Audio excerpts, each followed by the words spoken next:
大家好，我是九九，今天和大家分享家常炒面的做法，还有让炒出的面条不粘连不破碎的技巧。做炒面最好用这种新鲜的面条，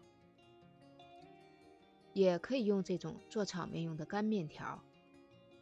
先把面条煮一下，锅中水烧开后加入300克面条，把面条搅开。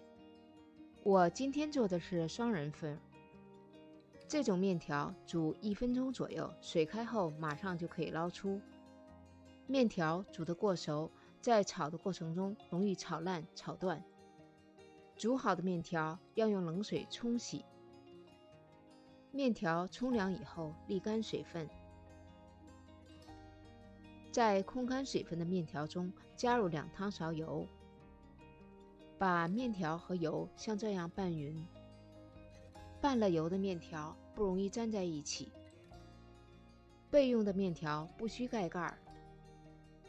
平底锅内加1汤勺油，加入事先用厨用酒腌制的开背虾仁，用大火翻炒2分钟后盛出。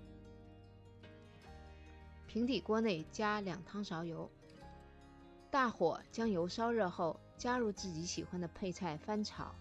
我用的是鲜蘑、彩椒丝和豆芽菜。往锅中加入面条，家用炉灶的火力不可能像餐馆那么旺，在家炒面用油量也不可能像餐馆那么多，而且平底锅也不能颠勺，建议主要用筷子来翻炒面条。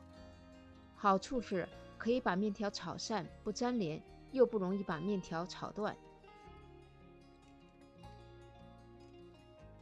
在锅中加入生抽、糖和盐，再加入1/3杯鸡汤，继续用筷子翻炒。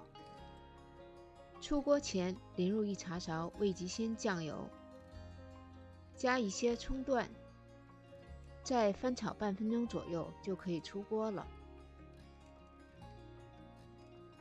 这样炒出的面条既不粘也不断，味道分布均匀，也不腻口。谢谢观看，欢迎订阅我的频道，我是家狗99，我们下次再见。